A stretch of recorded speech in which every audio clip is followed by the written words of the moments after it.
Hey, what's up, Canada and beyond? Welcome back, ladies and gentlemen, boys and girls, grannies and gators, friends, patriots, and anybody else that's just found us. If you're new here and you have just found us, make sure you hit the subscribe button, and I hope it doesn't take you too long to hit the share button. If you aren't new here, you know what to do. Give that green thumbs up, click on Rumble, give us some love on Twitter or X. We're still on Facebook, so that's still working every day. That's a miracle to me. So I kind of take note every day. Same as YouTube. We're still allowed to stream on channel number 1473 on YouTube. Not really. I think it's only channel like number 4. But yeah, and on Wimkin, whatsupcanada.org and lgm.news. And as usual, guys, I want to remind everybody that everything we do here is free. Always. There's no paywalls. And everything that I cover on a show, all the links, if there's any documents, graphics, PDFs, files, anything that we cover on a show here, I always make sure that it's available in the Substack that goes out the next morning, which is also free. You can get everything there. There is an option if you want to support the platform. You can, when you subscribe, choose to get a paid subscription. It's about like $8 a month or something like that, and that really helps me keep the supply of craft dinner and coffee going. Anybody that knows me know that those are the two things that I absolutely cannot live without. And so yeah, that's kind of ground zero for all of the details, and the easiest way to find that is, if you can't remember all of that, whatsupcanada.org is the website. Looks like we're having another Rumble snafu tonight. Just before showtime, it's told me I was disconnected, so I had to reboot the show. So it's showing me that there's some people there, but it's not actually showing me any numbers. It's telling me I've got like one viewer, and yet I can see the show going. So no idea what to make of that. But tonight's show, guys, is going to be, again, a little bit of the thought-provoking side of things. That's what this channel is infamously known for. And as people are starting to digest what's going on in Canada here, I think it's mostly an inward look that's identifying and seeing this issue developing that kind of people didn't really see coming, maybe necessarily. We tried to pontificate this a little while back, and it's interesting how it's coming back, circling around again. But I think it's a legitimate question if we take a look at what a coup really actually is. I think that is an appropriate term to add into our vernacular, because I mean, what is, I'll make this a little bit bigger for everybody. What is a coup? That's short for coup d'etat, which by definition is a stroke of state, or simply a coup is typically an illegal or overt attempt by a military organization or other government elites to unseat an incumbent leadership. A self-coup is when a leader, having come to power through legal means, tries to stay in power through illegal means. I don't know about any of y'all out there, maybe, give me a thumbs up or a yes in the chat if this kind of resonates to you guys. And if it doesn't quite click in yet, we're going to cover a few more things here, right, Chicken Louie, that are going to kind of help flesh that question out for everybody. And I think that this discussion is equally paramount to what's happening in the United States. And it seems to have been being normalized in the United States, and not to the point where it's not even noticed in here, up here in Canada. But what do I mean by that? And then we'll get into some breaking news that also slid in under the mass fixation with the Trump Kamala debate last night. I probably every channel in the digital universe is talking about that infamous debate last night. I'm going to keep my thoughts on that real short and simple. I think the powers that be within the establishment embarrassed America on an international stage, and the only people that lost were Americans. So that's kind of my take on that. I don't think it changes or moves the needle or the dial one iota. I think that that's just more of an indication to the international community how absurd the reindeer games are in America. So that's and Americans lose at the end of the day. That's who loses, because it's everyday Americans that write the paychecks on that. And when it comes to this discussion about coup, when you apply this same definition to it, I'd like to know how many votes did Kamala actually get at the DNC? Who was she campaigning against? Weren't there any other candidates? Weren't there any other potentials? And I'm seriously not understanding how this democracy process within the institution of America is supposed to work. And if the people accept this, replacement of incumbent leadership without question, I guess that's democracy, right? But that's by definition still a coup, is it not? So America has its own issue with this discussion, but America has a very different set of rules, shall we say, with some kind of built-in trips against exactly this kind of thing in happening. So whether Americans wake up or clue into that, I cannot say, but I think it's absolutely a relevant conversation to be had by both nations experiencing the same things. So what am I rambling on about? So we covered the Kamala coup in the U.S. And we'll get in a little deeper into the Canadian coup. Now, I'm not qualified to address beyond what most of the rest of us know here about who pulls the strings of the great Kamala coup in the United States. Inevitably, it's the same people. But what does that look like up here in Canada? While everybody's paying attention to, the coup in the U.S., being the entire world's attention span being polarized by that subject. Meanwhile, it's a great time to take a few great leaps forward for the communist, fascist, New World Order coup in Canada. And while we were all focused on that, a new senator appeared in Canada, anointed and appointed by Mr. Trudeau. What? Another one, you say? Where did anybody else get the memo? I was kind of lucky to catch this one this morning.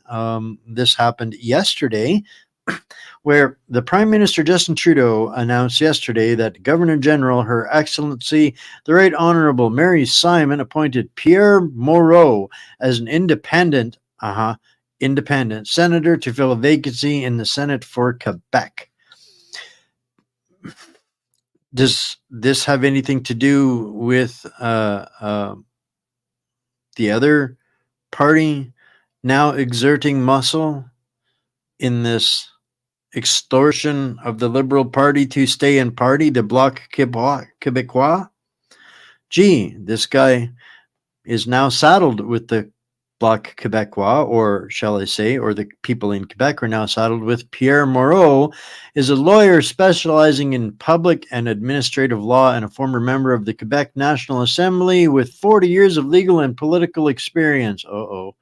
Between 2003 and 2018, he represented the ridings of Marguerite, Deville, and Chateauguay, and held a number of important positions in the Quebec cabinet. This new senator was recommended by the Independent Advisory Board for Senate appointments and chosen upon a merit-based process. Right. We know how that process works. Uh-huh. Yeah. So congratulations, Canada. Another Trudeau appointed Senate member at this point, given that, what is it, more than 75% of the Senate has been appointed by this globalist meat muppet called Lord Farquaad. I mean, Justin Trudeau. Pardon my French. Yeah, this is what's the point in changing prime ministers at all? Nothing's ever going to get. It might get through Parliament, but it'll never get through the Senate at this point, regardless of we change Trudeau out or whatever other meat muppet we put in that seat.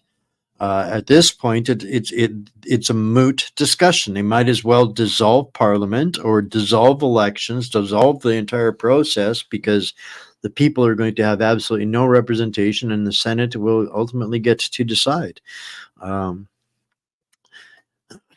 do they make this kind of extortion acceptable and normalized? Well, I've been really challenging some people lately. I think unions are evil, and this is just another example of that.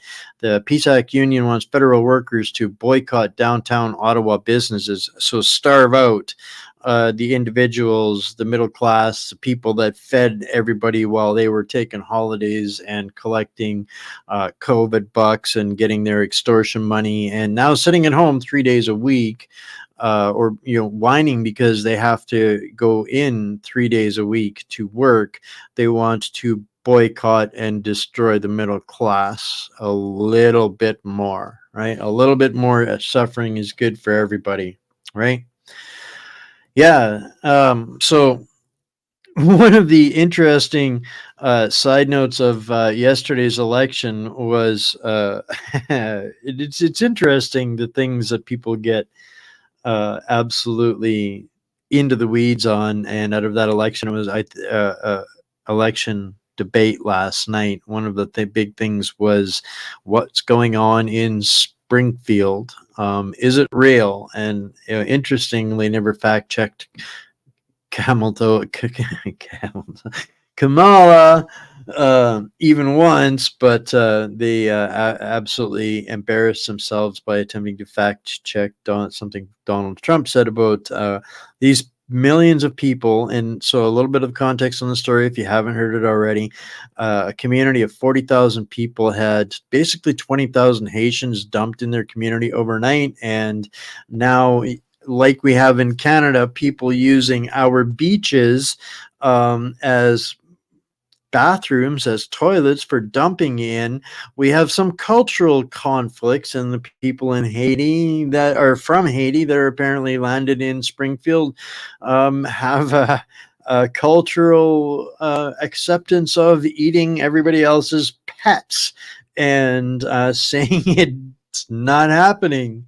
But yet, just like our government here is trying to tell people that no, these new invaders, I mean immigrants, migrants, whatever you want to call them, they're not using our beaches for bathrooms. No.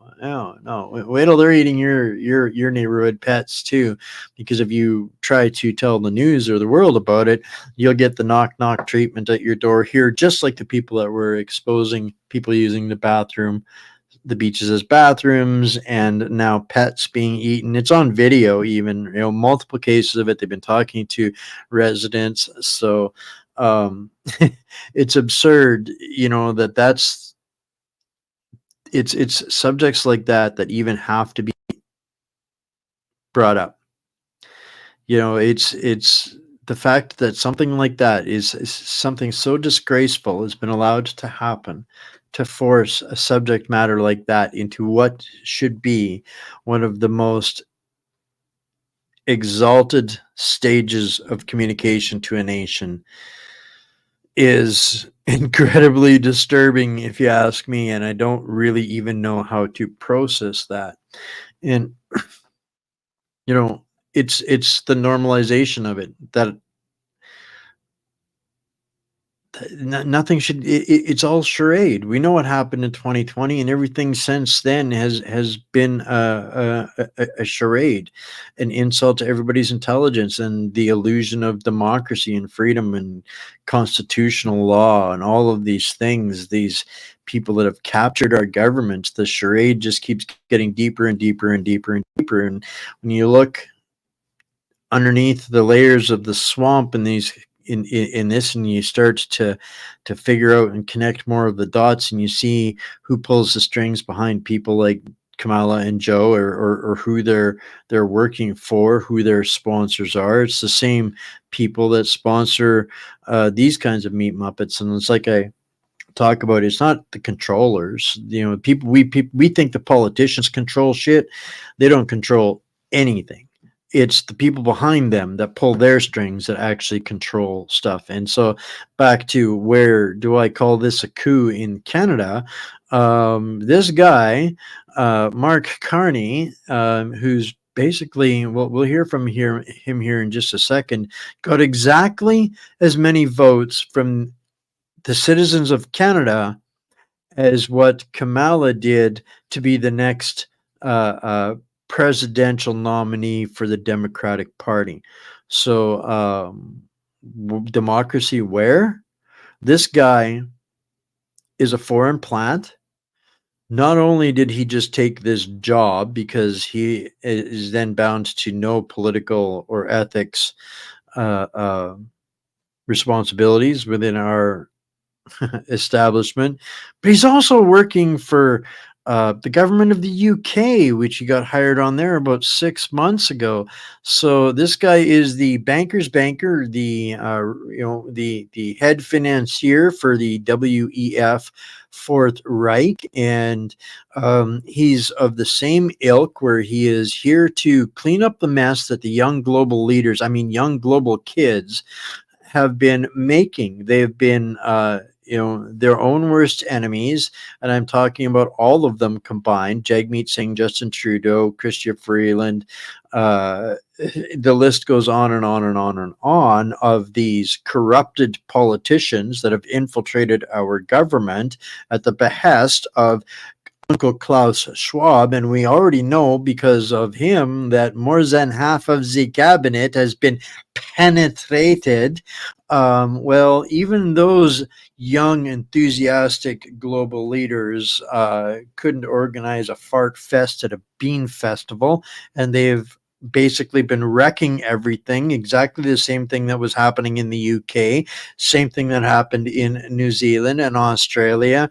These young communist clone troopers out of the Klaus Schwab school of world domination have been blowing it. So they've been having to pull in these money guys, these managers, these fixers. Every mob, every crime syndicate has a fixer. Well, Mark Carney is Canada's fixer. Pierre Starmer is the UK fixer. And we have to start identifying these crime syndicate criminals for what they are. And Mark Carney is an unelected foreign interest representing infiltrator into our government. And now he is the advisor, meaning the person that the Liberal Party, our quote unquote hashtag governing party, is taking orders from a foreign, unelected crime boss. Can I make it any more basic than that? And let me start by saying it's an honor to accept this role as chair of this new task force on economic growth for the Prime Minister, for the leader. It comes at, in my view, a decisive time for our economy, for our country. The world is becoming a more dangerous and divided place, and at the same time, the global economy is being transformed. Every major economy is accelerating their energy transition, and being low carbon is becoming a key driver of competitiveness. We're just at the start of a revolution driven by AI in every sector, every economy, every company. We can no longer rely on the world's rules-based trading system. We have to become an essential trading partner. We can't win an industrial policy arms race. And in all of that environment, we have to grow, both in the short term and for the long term. We need real policies. We need solutions, not slogans. Action, not indifference. And I was very pleased by the discussion in the room, the ideas and the energy of the members, and look forward to working with them to develop the strategy. Do you think when the Nazis rolled into Paris and claimed Paris, do you think the speech was any different? We are now the boss. This is what you will do. This is what you want. This is how you will make it work. The only thing missing is the Gestapo uniform. This guy is, at the behest of Herr Schwab, here to fix it, put it in line, get your vision straight. You're working for the Fatherland. It's disgusting to me that they've manipulated and captured our people to the point where we just accept this foreign implement being stuck in and being told that he is going to rule over us. Yeah, I think that kind of qualifies as a coup, don't you? I'd really like to know. And where is this all going? I think there's a huge impetus. Why is he here? National digital infrastructure. Digitization in healthcare is, I think, one of the great game changers. We should be helping countries to develop a national digital infrastructure, which they will need with these new vaccines. I think there's a huge... With these new vaccines, with the education system, with the healthcare system, with the commerce, your banking, your money, your finances, your groceries, you're buying, your shopping, bail reform, criminals, crooks, tracking, illegal immigration, migration. They're going to decide whether you're illegal or not. There's a huge impetus for national digital infrastructure, digitization in healthcare. One of the great game changers. We should be helping countries to develop a national digital infrastructure, which they will need to fill these vaccines. That's why he's here. That's exactly why he's here, right? What does that look like? Thanks to Ian. I think he's even actually in the chat here. Surprise, buddy. I'm using your little chart. This is what it looks like. And I'll make sure that this is in a Substack for everybody tomorrow as well. Give Ian a follow. Sometimes some of the stuff he talks about might be a little bit over the edge, but he's definitely knows more than he's supposed to. But yeah, healthcare, financial services, food, sustainability, travel, mobility, travel and mobility, where you can and cannot go, how and how you can do it. Humanitarian response, everything will be at the click of a button. It's for your safety. We're protecting you. Some of the stuff we've been covering in this other fancy gobbledygook policy implementations that they are so critically dependent on implementing right now in the government, which is why, again, Mark Carnival Carney is here. Streamline e-government, efficiency, telecommunications, social platforms, e-commerce, telecommunications, all of it. That's what they're telling you about. That's the marching orders from Geneva, and that's why he's here, because we are becoming difficult, shall we say. I could not help but agree with this little graphic more. I think we need to turn this into bumper stickers or lapel pins, buttons, ball caps. I resist the new swastika. I think there's somebody needs to do a resist the new swastika t-shirt out there or something for sure.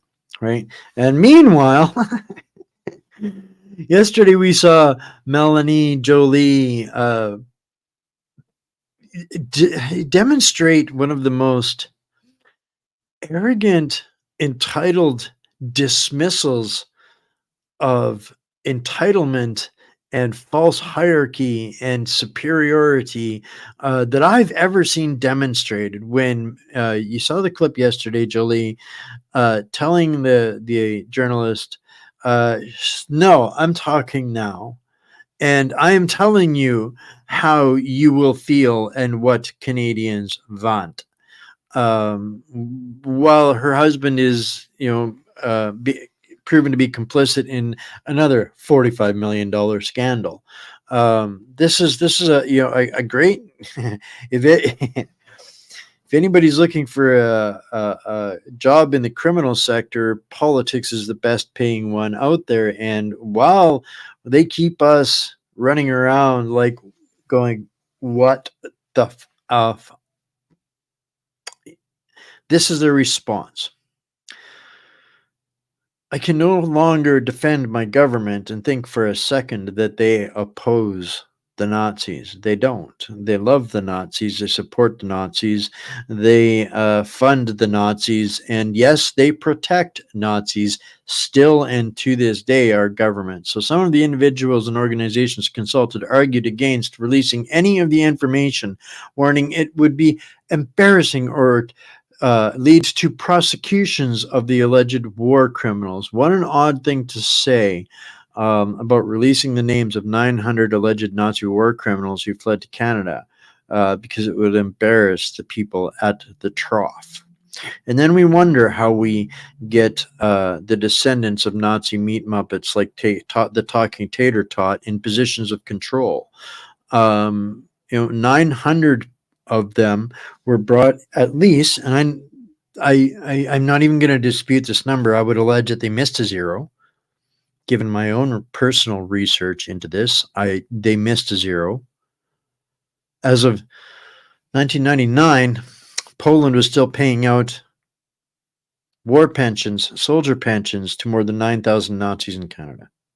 So there was 9,000 still serving ones collecting pensions in Canada, or at least on the books, whether these people still existed or not, or whether they were going to fund some of these other individuals that have now since, second and third generation come to find themselves in position of influence, power in Canada, controlling things. The Nazi regime, the WEF Fourth Reich, is alive and well and getting, stronger by the day in Canada, and it would embarrass the politicians if any of that truth were to come out. This is how pathetic Canadians have been treated.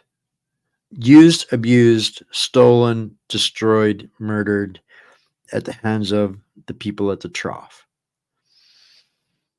Absolute psychosis, right?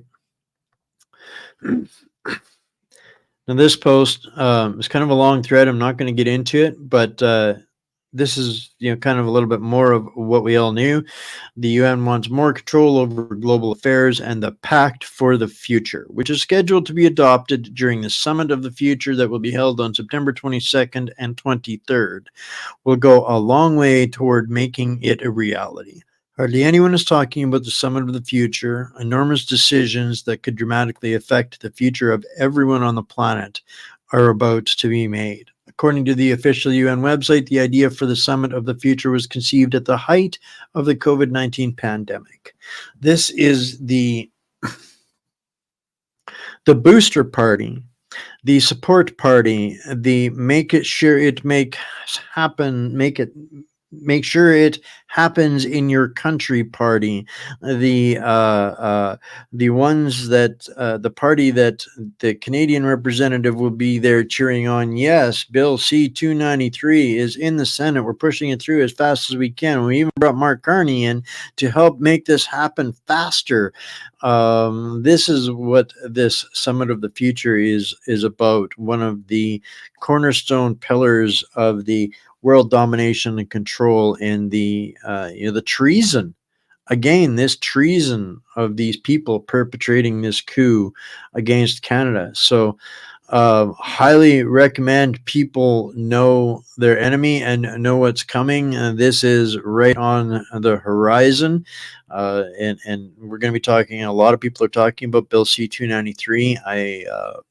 I don't, we have to talk about that. We have to talk about what's the solutions are to some of this. What's the process of dissolving the Senate? What is the process of capturing any of these things? These quote unquote leaders in politics, and it doesn't matter which one you talk to, don't seem to have a coherent answer or response to any of it except, oh, vote for me. Thank you for your donation. Right? But meanwhile, this all of these policies, particularly this C-293 and Bill C-63, the way they are being pushed through the Senate at this point, I can't trust anybody to get in the way of this, because they all, everybody that has a voice, including, the pretend opposition, the pretendians, they signed it before it could get to the Senate. So now it's up to the Senate, and we've announced a new Senate member who's going to be there to plug it along even quicker. So this is all part of the the treason continues. The treason continues, and it's all at the behest of these unelected foreign infiltrators that control the elected or the supposedly elected infiltrators, and it's a real deep mess. But get informed of what they got on deck for us, guys. That again will be in the Substack tomorrow morning. The link is down below. You can also find it once again on the whatsupcanada.website. Bill Gates, Killer Bill, says humanity has two choices: World War III or another pandemic. Is that not the greatest threat issued by one of the most diabolical and evil, self-entitled, genocidal psychopaths and maniacs to ever walk on 2 feet on this planet?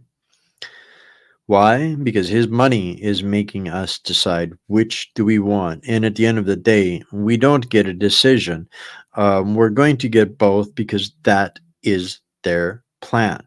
They have to destroy us so they can rebuild on the conquered land. So this psychopathic eugenist has issued his warning that we're going to face either of these two things. And short of arresting this entire syndicate and everybody that's connected to it, nothing would save more lives on this planet faster than doing something about these elite or self-anointed elite. They're parasites. They're worse than cancer. They kill more people than cancer.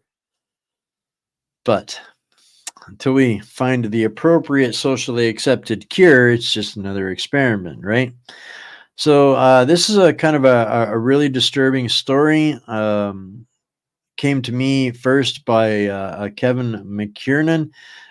Jessica nails it. They have no problem with overdosing kids with undiluted mixed up vials for the entire pandemic. Lots of these cases in VAERS. Now they are suddenly worried about mixing up strain A versus strain B. Bullshit. They want evidence destroyed. What are they referring to? The Public Health Agency of Canada says it asked provinces to get rid of existing C-19 jabs to avoid confusion with new formulations that will have the same DIN, drug identification number. I too call bullpucky. You're doing it to destroy evidence of process-related impurities and crimes. Crimes against humanity, crimes against children, murder, genocide, ethnocide, whatever you want to call it. They have done it all to extremes of magnitude, right? So why on Mother Earth would you use the same DIN number anyways? That's the point of having different DIN numbers, so that kind of thing didn't have to occur, right? DINs can be reused if the product remains chemically and biologically equivalent. New XBB virus-specific strain inversion implies biological non-sequence or non-equivalence, doesn't it? Could it be because they'd have to submit an application for regulatory approval and undergo the appropriate testing and evaluation process before obtaining a new DIN? This would be unacceptable. We are in a COVID emergency. After all, it kind of wastes time to. And meanwhile, the perpetrators are still walking free using deception, deceit, allegation, victimhood, all of the things that they are doing to keep us distracted and focusing on the real perpetrators, the real criminals, right? So that's kind of in essence what our government is trying to do is, again, not just eliminate the victims, the evidence, but yeah, cleaning up the evidence too, getting rid of it, making sure that it can't be, that they can't be held accountable. And funny that, next post, right? Accountability in Canadian politics, don't hold your breath. The system is not designed to criminally prosecute politicians. They made sure of that, but it is designed to immunize them even when they perjure themselves publicly, and CSIS can prove it. And 100%, we talk about a Little Child case, 1992, where they said elected officials cannot be held accountable for anything that they do in office. Our only recourse is to vote someone else in next time. And since that day, Canada has been a free-for-all for every psychopath and criminal and terrorist in the world that wants to come and get free, easy money and free, easy marks that are ultra compliant and, won't defend themselves even when staring at death and medical and experimentation in the camp. I mean, the only thing missing from the Canadian branding is the colors and logo patterns at this point. Information from any of our security agencies or police officers or intelligence officials or public servants on any information on anyone receiving as a federal candidate receiving money from China, as the allegations highlighted. Well, to be very clear, we can prove that every federal government from Mr. Mulroney to Mr. Trudeau have been compromised by agents of the Communist China. I have never gotten any information Liar. from any of our security agencies. We can prove that every federal government from Mr. Mulroney to Mr. Trudeau have been compromised by agents of the Communist China. I have never gotten any information from any of our security agencies. Every government were informed at one point or another. Every government choose to ignore CSIS warning either by negligence, self-interest, or partnership. I have never gotten any information from any of our security agencies.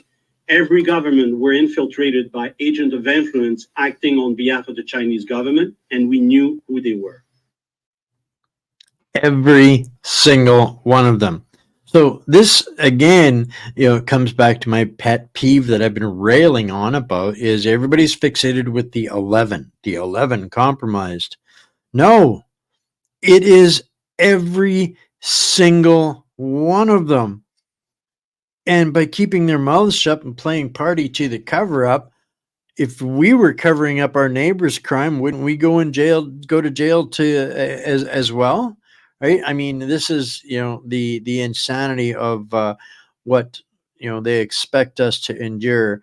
And I thought I'd just throw this one in for everybody for a feel good and reminder, although this is an awful lot of swimming through the stanky swamp again, we are not alone in resisting, right? And there's more of us than there is of them.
All right. I want people to know that you're not alone in objecting to all of this. So every day I come to you guys with the truth, and unfortunately, most of that is really dark, dank, nasty, bad news. But at the end of the day, we can't fix anything we don't know about it. I firmly believe that. Only the truth will set us free. I firmly believe that. Only until we start to realize and come together with the ability and understanding that it doesn't have to be revolution, because this is what they're going to try and get us to do. But at the end of the day, a country is decided by the will of the court of public opinion. And Canadians are going to have to make a choice soon. And they're going to be able to decide for a little while yet to do this peacefully by assembling and doing the right things, or wait until we get cornered. And at that point, we become incredibly vulnerable.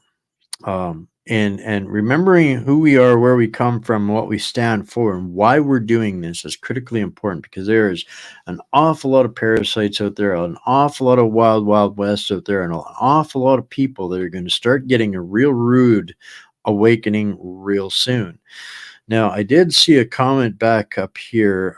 Somebody's, I think it was probably Paul, saying that constitutional conventions are starting to happen in Alberta. And I can confirm, I know that that is happening. And why is that happening? It's not because people want and dream. It is because people are realizing they have to choose something different, or all they're going to be left with is their fists to fight with. And they're going to be hungry doing it. And when I started talking about this a while ago, it became important to me after hearing what the Separatist Party was talking about. And this recent Act 40,352 of the NDP Trudeau charade with their so-called divorce, and opening up the door for the Bloc Québécois. We talked about this just a couple of months ago, what was going to happen in Quebec. And people got really upset. And it's not that I want to divide Canada. I'm trying to get people educated to understand why and how they're going to be divided, whether they like it or not, and the choices and the things that is going to matter to them. And that is what the I can't remember say the guy's name, the Quebec separatist leader, Brasseau. He understands, and the people in Quebec do, and that is the extortion. That is what he is basically telling us.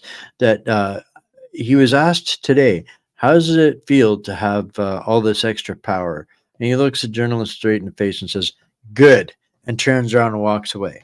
So it's all about getting more for Quebec. Yeah, one word, good. And that's not just, I don't want to divide the Quebec people. They're, to an extent, beneficiaries of it, but it's not their will and their intent.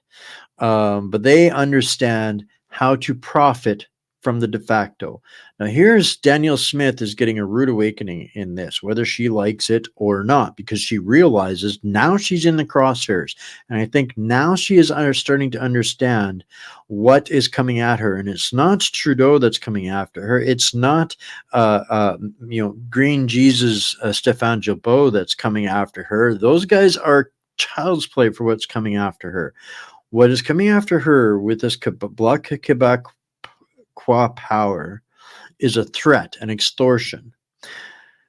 If Trudeau does not give to the Bloc Québécois what they want, they are extorting the separation movement. But this is the part of the deception. It's not a separation movement. They've had the rights to decide their own country since 1931. But because blackmail and bribing the de facto has been profitable for everybody, and everybody at the trough has, guzzling the extortion juice, aka tax dollars, they've extorted Ottawa to get what they want every step of the way since it was realized and they couldn't be held accountable in 92. That was where the major crime spree took over. And this is why none of the perceived documents of protection for we the people seem to have any bearing, any weight, any merit.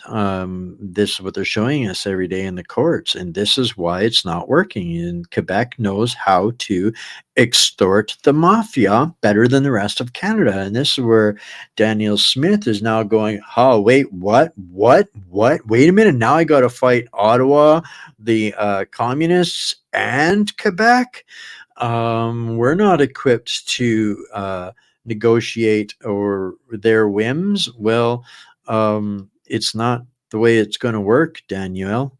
Trudeau's going to say, this is how Alberta's going to do it, because this is what the guy with his hand up my backside is telling me he has to do for me to stay in power. So there we come back to the original beginning of this, where how do people come to power? Through legal means. Try to stay in power through illegal means. That's kind of where we are, folks. And Daniel Smith is getting a rude awakening on that. And the rest of Canadians are going to get a ruder awakening on that. And so, you know, I'm not trying. I'm trying to save Canada and get us all on the right, equal path and page and understanding. But we're all operating from completely different chapters of the story and understanding. And meanwhile, the gates are still wide open. Canada's at 42 million people in a couple of weeks. And this is the ones that they know of. Mm-hmm. Yeah, really good stuff. But on an interesting side note, and this is a beacon of warning for our friends south of the 49 in the mighty US of A. Sorry, guys. But I've been trying to tell you guys this for the longest time too. Well, everybody down there has been looking at the southern border, talking about Kamala's great job down there as the borders are. Meanwhile, Canada is letting them walk across here and pick up cabs in Greater New York. And this is just one article, but it can't seem to get anybody's attention down there to say, hey, kind of look at what might be going on up here, because 20,000 of them so far that they know of in this article have kind of crossed the border there, invading into the United States. So I think your guys's political and news and information system might be a little bit low in their estimations of how many people are invading the United States and from where, and what their security statuses might be, what these people are coming from. This particular article is talking about people from India. This was a story that I wanted to bring up again a couple of weeks ago. It was a completely different article, but it was 15,000 people in 2 weeks had crossed into the United States, and they weren't from India. I'll tell you that. They were from places far more concerning.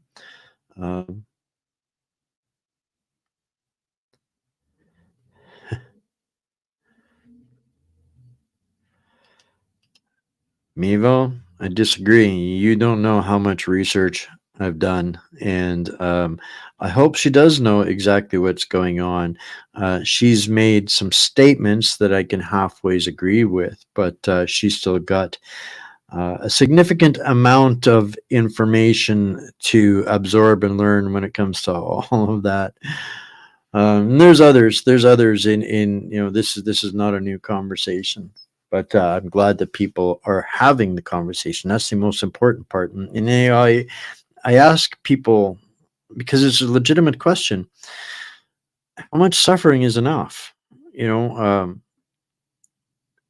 Maybe we're looking at it differently. If this is perhaps a result of the system being antiquated and corrupt, perhaps it's time to start with looking at what does it take to remove the monarchy and seat a law-based society, not a monarchy, and seat a constitutional republic, a de jure Canada. So let's start with that. And if Barbados can do it, if Iceland can do it, other nations can do it, America did it, we can do it too. And America did it based on what, a 3% T tax, got them motivated, and a civil war. I hope we could skip the civil war, go straight to the Renaissance, and realize the pain and suffering all stems from this corruption, and we can end it by the will of the people.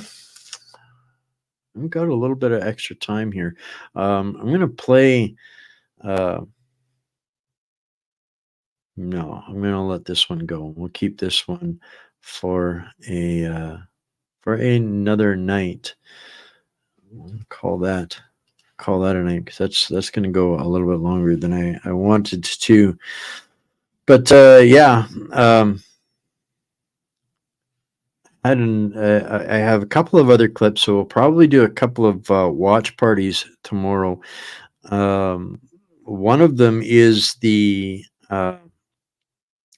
extortion list, the list of demands from the Bloc Québécois is interesting, but that's a tough listen. But it was, when I was listening to it, I didn't get all the way through it earlier, but I was listening to it, and even they mention leveraging the de facto governance of Canada. And it just keeps driving my point home on this. And this is, the baseline question: are people in representatives willing to support creating a de jure Canada? People where Canada controls and rules the country with a form of government that we choose, that we decide, not that is inherited as a damaged, corrupt, institutions that have, made it acceptable for capture and crime to be the order of the day, and normalizing all of it. And there's a lot of different fights on the table, a lot of them. Some, we cannot, we can't look at just one of the fights and focus on all of that. We need to come together as organized groups against a bunch of them, because some of them are triage that we have to look at immediately right now. Like, I mean, what do we do about the Senate and these bills that are in the Senate? Because if we don't stop that process, put a big stick in the front wheel of that, then we don't get to any of the other discussions, right? But if a country like Barbados can do it, why the hell can't we? Right? Yeah, that's my question. But at the end of the day, it's got to be the will of the people, and understanding that rules and laws are crafted, words put together, agreed upon by a small number of people, and then enforced upon the masses. That's what rules and laws are. And at any point in time, should the court of public opinion decide to convene and appropriately go through the process of negotiation and decide, no, we want something different, they win. That is the nature of history. Whether it gets to a point where people become frustrated enough to engage in violence or not is basically the question. And it's the violence that they want us to have, so they can continue to create division and ways to keep us fighting and squabbling about all of those things that keep us from being able to come together on a few things. And these meat muppets in political circles pretending they're going to change anything can't change anything, no matter what they say, because the system is broken. The system only goes one way, a self-eating circle to the left. There is no straight course or trajectory, and all of the institutions that used to keep it in line, at least to a deceived degree, have been broken, captured, and pillaged. So it is literally, the pirates are raiding the ship, they're raiding the Titanic, robbing all of the passenger compartments, while the ship is sinking, and they're fighting over who gets to turn it to drive it when it turns into a submarine. So that's in essence where we're at. It's my personal opinion that Canada needs something similar to what America had or has. There's improvements that can be made on that in 300 years, but I think we need to evolve and decide for ourselves and give attention where it's due. Stop some of the assaults, the battery at the hands of our government institutions, and get some things to agree on and work towards. And I think we've got this if we want it bad enough. But people don't learn the lesson until the price they pay is high enough. That is human nature. And until we snap a little bit more of the satanic lullaby, we've still got a lot of work to do. But it's a good sign, as dark and diabolical as it might seem, that they are, in these desperate measures where they are sending out the fixers to all of these countries to try to keep the kids from destroying their toys, aka our post nation state that we're going to turn back into Canada. So they're sending out the big guns, and they're running out of big guns, and they're running out of weasels to put in place for all of this. So that's been another merry wander through the swamp called Canada, and I think we've talked about some things that are legitimate conversations. It's not conspiracy theory, and when you look at things through the eyes of reality, and not through the eyes of what we're told to, things we're told to see. This whole "don't believe your lying eyes" from Orwell. That's the party line. That's what we covered all of that last night. Gaslighting. How many different politicians did we have on the show last night telling you, oh, nothing to see here in Canada, everything's wonderful, you Canadians just want to be governed, they love this shit, govern me harder, daddy. That's what every liberal sycophant is out there saying. Oh, they don't worry about the pools, they don't pay attention to that. Why? They don't have to. Because that is how the syndicate rolls. These are made protected people, and so long as they keep delivering their profits 10% up the chain to the big guys, they continue to function. So we've still got plenty of work to do, but I think we're a lot farther ahead now than we were a year ago, or where we were 2 or 3 years ago. But we have to continue to be like a dog with a bone. No amnesty, never again is now, and don't accept, being silenced. We talk about different statements and phrases that might be triggering to lefties, but hey, maybe you can make maybe we can make a game out of melting snowflakes. How many snowflakes did you melt today? Well, I got 3 on Twitter at least, right? So that's the state of Banana Canada, the shit show Inc. called the Government of Canada, the rising syndicate stars of the hashtag WEF Fourth Reich, and that's it. Yeah.